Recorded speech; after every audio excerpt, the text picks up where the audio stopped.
Buonasera, i titoli. Femminicidio di Sara, eseguita l'autopsia, lunedì funerali a Misilmeri, i carabinieri trovano un coltello, potrebbe essere l'arma del delitto. A Messina non si rassegna alla fine della relazione, aggredisce in strada con un calcio l'ex fidanzata, il padre è intervenuto per soccorrerla, arrestato un 39enne a Camaro. A Palermo avviate le indagini per identificare i due ragazzi di Brancaccio che hanno minacciato una scolaresca di Ancona in visita alla casa museo del beato Pino Puglisi. Il ministro Foti da Catania raccomanda nervi saldi sulla situazione interna al paese determinata dai dazi ed elogia la Sicilia sull'utilizzo delle ZES, imperturbabile invece sul commissariamento di Fratelli d'Italia nell'isola. La Sicilia, meta gettonata per il lungo ponte festivo di Pasqua, si prevede un boom di presenze, ma a Catania è slalom fra le discariche di rifiuti. A scuola di dialetto, l'iniziativa dedicata agli studenti per non disperdere la cultura e la lingua regionale. Calcio, Massimino verso il sold out per Catania Avellino, inglese vicino alla convocazione per la sfida con gli Irpini in Serie B. Domenica il Palermo sfiderà il Sassuolo al Barbera. Dionisi deve sciogliere alcuni dubbi sull'11 titolare.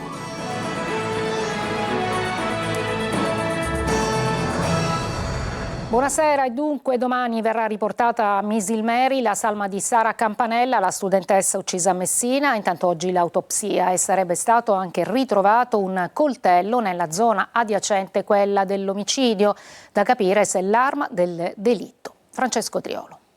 Dopo l'autopsia sul corpo di Sara Campanella, la salma verrà riportata nelle prossime ore a Portella di Mare, frazione di Misilmeri, in cui viveva con la famiglia. Domenica a partire dalle 10:30 per tutto il giorno e la notte sarà allestita la Camera Ardente aperta ai cittadini nella Chiesa delle Anime Sante in piazza Comitato. Lunedì alle 10:30 nella Chiesa San Giovanni Battista di Misilmeri sarà celebrato il funerale di Sara, presieduto dall'arcivescovo Corrado Lorefice. Per lunedì il sindaco Rosario Rizzolo ha proclamato il lutto cittadino con l'esposizione delle bandiere a mezz'asta sugli edifici comunali. Anche a Messina il sindaco Federico Basia ha proclamato il lutto cittadino per la giornata di lunedì, in concomitanza con le esequie della giovane studentessa universitaria. Da Messina a Palermo è un filo rosso che purtroppo lega le due città siciliane. Dopo la fiaccolata all'Università di Messina a Piazza Pretoria, davanti a una delle sedi del comune palermitano, studenti, associazioni e liberi cittadini sono tornati a manifestare dopo gli ultimi femminicidi, in particolare proprio quello di Sara Campanella. Lacrime, commozione, dolore. Voglio decidere io per me, vogliamo essere libere. Questi alcuni cartelli retti da giovani donne. A Messina era presente anche la famiglia della studentessa uccisa e la rettrice ha confermato che avvierà le pratiche per la laurea alla memoria. Sara era una studentessa in regola con tutte le materie, aveva finito il suo percorso, aveva già chiesto la tesi, giovedì pomeriggio era stata in colloquio col suo relatore, quindi avvierò immediatamente l'iter per la laurea alla memoria. E intanto spunta fuori anche l'ipotesi del ritrovamento di un coltello nelle zone adiacenti il luogo dove è avvenuto l'omicidio. I carabinieri lo avrebbero sequestrato, ma adesso si dovrà verificare se è proprio quella l'arma del delitto. Restiamo nel messinese, questa volta Camaro non si rassegna alla fine della relazione, aggredisce in strada con un calcio l'ex fidanzata, il padre intervenuto per soccorrerla. Arrestato così un 39enne. Tonino De Mana. Non si rassegna alla fine della relazione, ricevuto l'invito per un incontro chiarificatore, forse scossa per la tragica fine di Sara Campanella, avvisa il padre che a sua volta contatta il 112. La prontezza di riflessi della donna non gli ha evitato però 2 calci all'addome e l'aggressione al padre stesso, che nel frattempo l'aveva raggiunta nel tentativo di sottrarla alla violenza. Un uomo di 39 anni è stato fermato nel rione di Camaro a Messina per atti persecutori e lesioni personali aggravate al culmine di un inseguimento da parte degli agenti delle volanti. La donna, dolorante, è stata trasportata in ospedale dove è stata giudicata guaribile in 10 giorni. Dopo le formalità di rito, il 39enne, su disposizione dell'autorità giudiziaria, è stato ristretto agli arresti domiciliari. La questura, intanto, invita le donne vittime di maltrattamenti, di atti persecutori e di violenza domestica a denunciare. Nei primi 3 mesi di quest'anno sono stati adottati 10 ammonimenti del questore, 2 per atti persecutori e 8 per violenza domestica. Ed un altro arresto, sempre per atti persecutori e maltrattamenti, è stato effettuato dai carabinieri di Graniti. In manette è finito un uomo di Gaggi che da oltre un anno vessava l'ex fidanzata. Adesso ci spostiamo a Palermo, dove sono state avviate le indagini per identificare i 2 ragazzi di Brancaccio che hanno minacciato una scolaresca di Ancona in visita alla casa museo del beato Pino Puglisi. Una brutta storia che getta discredito sulla città e sull'intera Sicilia. Manlio Viola.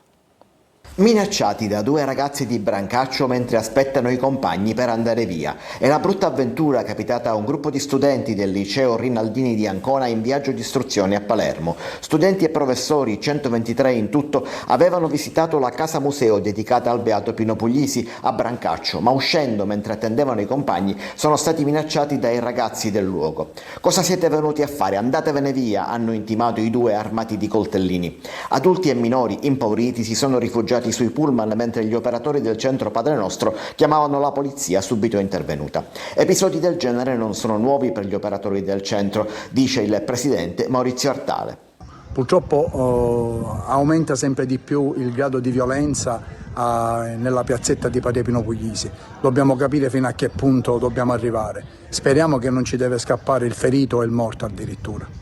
Sono atti gravi e deplorevoli che gettano discredito su un'intera città, commenta il direttore generale dell'ufficio scolastico regionale Giuseppe Pierro, che esprime solidarietà alla scuola di Ancona, augurandosi che questo spiacevole episodio non offuschi in loro l'immagine della Sicilia sana.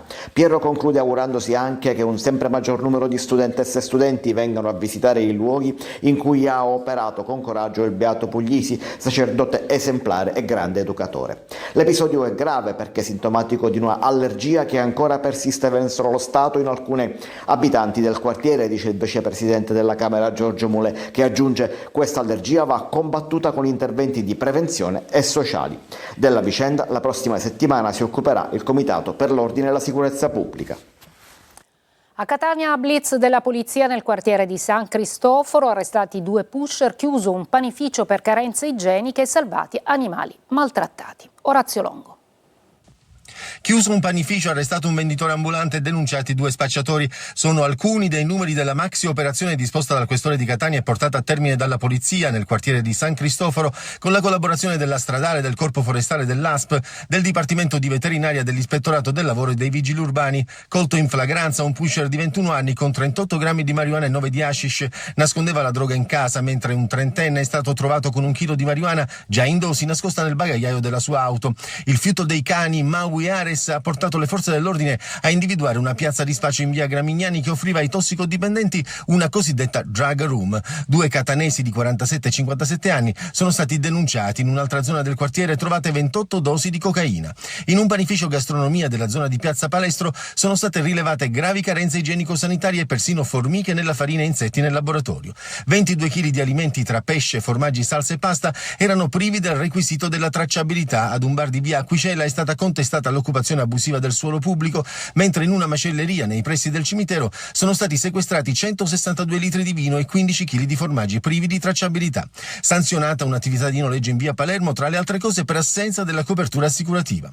Un ambulante di 54 anni in via Medaglie d'Oro è stato arrestato per resistenza pubblico ufficiale e denunciato per oltraggio dopo aver insultato i poliziotti e minacciato di morte un funzionario. Controlli a una stalla abusiva nei pressi del vecchio ospedale Santo Bambino hanno permesso di scovare un cavallo in pessime condizioni in un box sporco, senza acqua, cibo e luce. Lì vicino un cane pitbull in stato di malnutrizione. Con il personale della Gema si è infine provveduto alla bonifica di alcuni siti invasi dai rifiuti, come via Casesante, via Zammataro e via Aquicella. Il ministro Foti da Catania raccomanda nervi saldi sulla situazione interna al paese determinata dai dazi ed elogia la Sicilia sull'utilizzo delle ZES, imperturbabile invece sul commissariamento di Fratelli d'Italia nell'isola. Luca Ciliberti.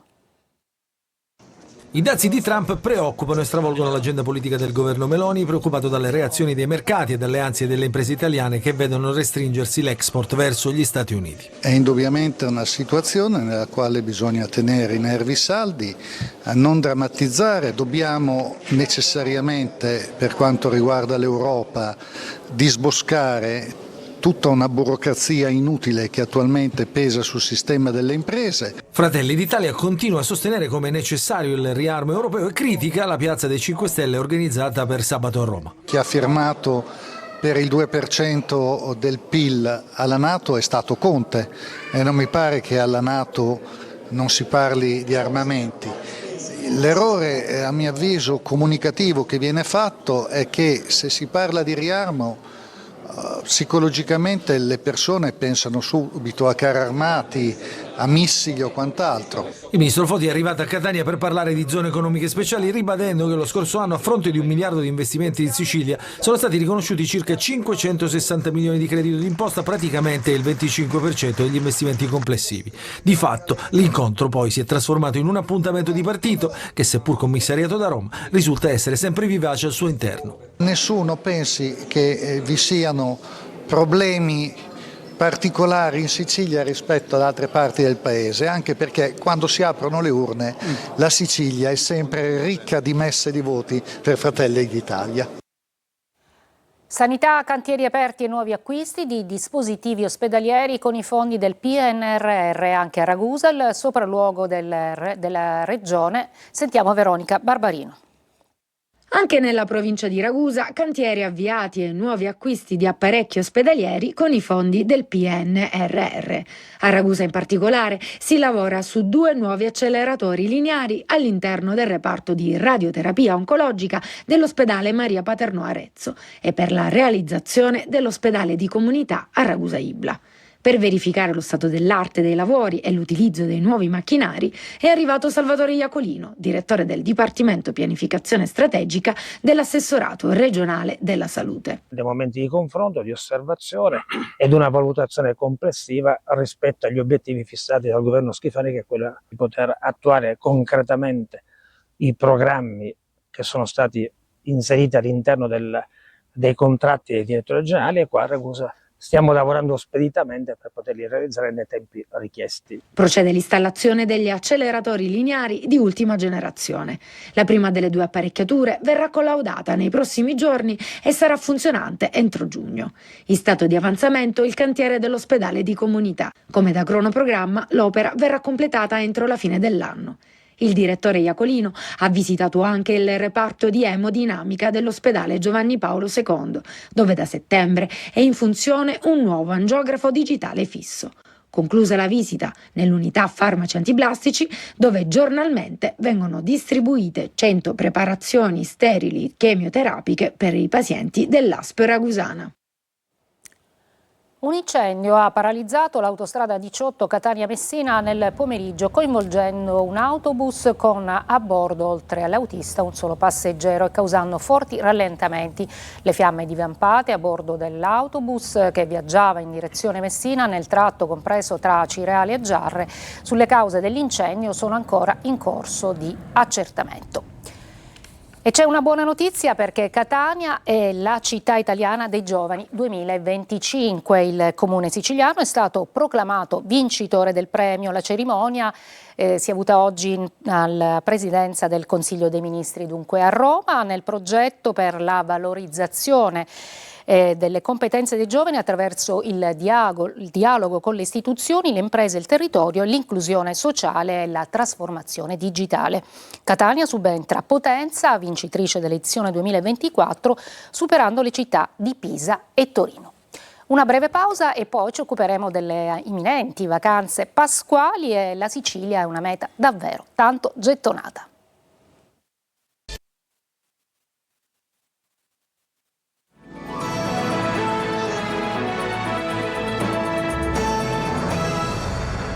La Sicilia, meta gettonata per il lungo ponte delle festività di Pasqua, si prevede un boom di presenze. Sentiamo. Where are you from? Lake Charles, Louisiana. Polonia. Catania si prepara al boom turistico del Super Ponte di Pasqua e lo fa scaldando i motori della ristorazione, della ricettività alberghiera e dei percorsi culturali. I numeri sono tanti e vanno solo crescendo. Penso ci sarà un bel movimento, anche per come si può vedere già il turismo a Catania è tutto l'anno, ma già da qualche settimana è partito molto prima quest'anno. Nel centro storico la vita dei catanesi ormai si mescola ben volentieri alle passeggiate dei turisti con il naso all'insù e la macchina fotografica pronta a scattare. Alle 11:30 del mattino già i turisti sono seduti e al tavolo c'è spritz, granita, birre, panino con carne di cavallo e caffè americano. Secondo i numeri di Hub Etnea, Pasqua 2025 farà registrare un più 20% di prenotazioni rispetto all'anno scorso. Il 45% del budget dei turisti sarà dedicato al pernottamento, mentre il 55% sarà speso sul territorio. Come? Gustando tutte le prelibatezze locali. Seafood, arancino. Ci hanno chiesto di consigliare loro qual è il cibo migliore qui a Catania, quindi stanno prendendo appunti. Allora, granita, arancino e calamari. E la Sicilia si conferma patria del turismo lento, più giorni di permanenza, ritmi più rilassati e meno mordi e fuggi. I will stay in Catania another couple of days. 5 days. L'isola infatti è nella top 3 delle mete 2025 Airbnb per la Pasqua di quest'anno, dati confermati dalle stime dell'aeroporto di Palermo. Dal 18 al 22 aprile 2025 sono attesi al Falcone Borsellino 137.000 passeggeri, più 15% rispetto allo stesso periodo dell'anno scorso. E non c'è solo turismo in giro per Catania, tra monumenti e montagne di rifiuti c'è persino che si trovano persino davanti alla torre del Vescovo. Sentiamo Tonino De Mana. Noi guide turistiche facciamo veramente fatica a spiegare tutto questo ai nostri turisti. È un misto di disperazione ed esasperazione lo sfogo di Ivan Nicosia, di professione guida turistica in una città, Catania, dove la spazzatura ricopre ogni cosa, facendo passare in secondo piano persino la bellezza dei luoghi. Vi proponiamo 2 esempi: la montagna di sacchetti di vario colore e grandezza con sullo sfondo la cupola di San Nicolò l'Arena e l'immondizia riversata davanti alla Torre del Vescovo, quasi un monumento al degrado. Per raggiungere siti storici ed artistici, per esempio il Monastero dei Benedettini, è facile imbattersi in microdiscariche che offendono la dignità di tutti e mortificano gli sforzi dell'amministrazione comunale. Sono tante le segnalazioni che arrivano alla nostra linea di WhatsApp al numero 342 74 55 005 e le immagini che vedete riguardano la via Osservatorio, trasformata in un deposito di arredi in disuso. E non distante da Sant'Agata la Vetere, in via Plebiscito, si scorge anche un bel materasso adagiato lì da diversi giorni. Faccio soprattutto un appello ai miei concittadini: cerchiamo di mostrare un pochino più d'amore per la nostra città, perché è veramente disdicevole la condizione in cui versano certi quartieri di Catania, certi angoli della città, la cura del verde, e per noi che facciamo il lavoro di guide diventa impossibile giustificare queste inciviltà che hanno molti dei nostri concittadini. Quindi cerchiamo di mostrare un po' di più d'amore per la nostra città. Chi soprattutto è devoto di Sant'Agata vorrebbe una città pulita. Le vacanze pasquali porteranno in città migliaia di turisti, non è certo un bel biglietto da visita. Il dialetto siciliano arriva nelle scuole per non disperdere la cultura e la lingua regionale. Veronica Barbarino. Scrigno di culture e lingue che hanno dominato l'isola nel tempo, il dialetto siciliano è un patrimonio di storia che non si può disperdere nel tempo. Nonostante lo si parli spesso tra le mura domestiche o tra amici, lo si ritrovi fuso all'italiano in libri d'autore come Camilleri o al cinema, secondo l'assessore regionale all'istruzione Turano, introdurlo nei percorsi di studio crea consapevolezza culturale tra le nuove generazioni. La regione quindi rifinanzia per il secondo anno il progetto Non Solo Mizzica, con cui le scuole aderenti portano tra i banchi la sicilianità e l'iniziativa viene ben accolta dai cittadini. Io sono una mamma di 2 bimbi che frequentano la scuola e penso sia un'iniziativa lodevole perché anche le nuove generazioni devono conoscere le radici del proprio territorio e della propria terra. Ci sono molti dialetti in tutta Italia che sono esaltati, il dialetto fiorentino, invece quello siciliano è visto sempre in maniera un po' negativa, quindi io sono assolutamente d'accordo, è giusto ricordare le proprie origini, le proprie radici. Per garantire che la ricchezza della lingua siciliana continui a vivere, già in alcune scuole, come nel Ragusano Istituto Comprensivo Palazzello Vanantò, si studia la tradizione. La nostra scuola organizza diverse attività sia curriculari che extracurriculari che sono dedicate proprio al recupero del dialetto. Un concorso molto importante che organizziamo ogni anno è quello dedicato a Vannantò, che ha scritto tante opere sia in dialetto che in lingua italiana, e proprio per onorare questo letterato viene fatto un percorso di recupero e di valorizzazione del dialetto. La scuola quindi diventa formatrice di identità siciliana, perché non c'è futuro senza memoria né progresso senza radici. Breve pausa, pagina del calcio con gli impegni di domenica: Catania contro l'Avellino e il Palermo contro il Sassuolo.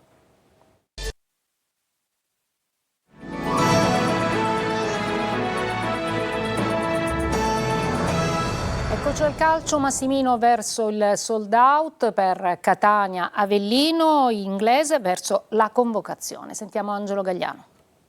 Restano poco più di 2000 biglietti che probabilmente verranno venduti, portando il Massimino verso il sold out. Oltre 17.000 dunque i tagliandi già staccati. Catania Avellino avrà una degna cornice di pubblico per una sfida che mette di fronte due squadre in gran forma e con il vento in poppa per obiettivi diversi. Gli irpini veleggiano in testa alla classifica con 2 lunghezze di vantaggio sul Cerignola, impegnato a cava dei Tirreni. Gli etnei sono risaliti fino al 5° posto e magari fanno un pensierino al 4° con il Crotone distante 4 punti. E a 4 giornate dalla fine, 3 per il Catania che dovrà fermarsi per esclusione del Taranto, ogni punto sarà fondamentale, d'ora in poi ogni errore sarà pagato a caro prezzo, quindi nessuno vuole lasciare nulla al caso. Allenamenti blindati per il Catania con Mimo Toscano che mette sotto tocco il gruppo, tenendo tutti sulla corda. In difesa possibile riconferma Percelli, reparto arretrato che potrà contare sul rientro di Di Gennaro che ha scontato un turno di squalifica. Possibile convocazione per Inglese, fermo per infortunio dal 16 febbraio scorso ed ormai pienamente recuperato. Il bomber pugliese è apparso di buon umore, ma ovviamente dovrà essere gestito per evitare fastidiose ricadute, un ragionamento che andrà fatto in ottica playoff. L'ultima parola spetterà a Mimmo Toscano, che aspetterà ed osserverà le ultime sedute prima di prendere una decisione. Il Palermo si prepara alla delicata sfida di domenica alla Barbera contro il Sassuolo. Dionisi ha alcuni dubbi di formazione. Marco Gullà. Il Sassuolo è virtualmente in Serie A e domenica arriverà al Barbera per chiudere i conti e stappare la bottiglia di champagne. Di fronte ci sarà un Palermo che però vuole stupire e tornare definitivamente in carreggiata per posizioni di prestigio, soprattutto dopo la vittoria della Recchi. Saranno ore piene di dubbi per Alessio Dionisi, quelle che precederanno la partita contro i neroverdi. L'allenatore ha abbondanza a centrocampo e dovrà decidere se rinnovare la fiducia a Segre dando continuità alla vittoria contro la Salernitana o tornare a schierare Verre che rientra dalla squalifica. Pierozzi è recuperato, sta bene, giocherà sulla destra. Di Francesco è ancora out, sulla sinistra quindi conferma per Lund.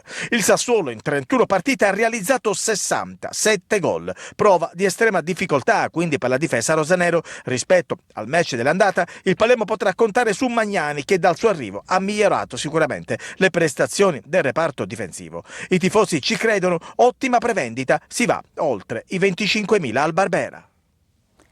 È tutto per questa edizione, grazie per l'attenzione e buona serata.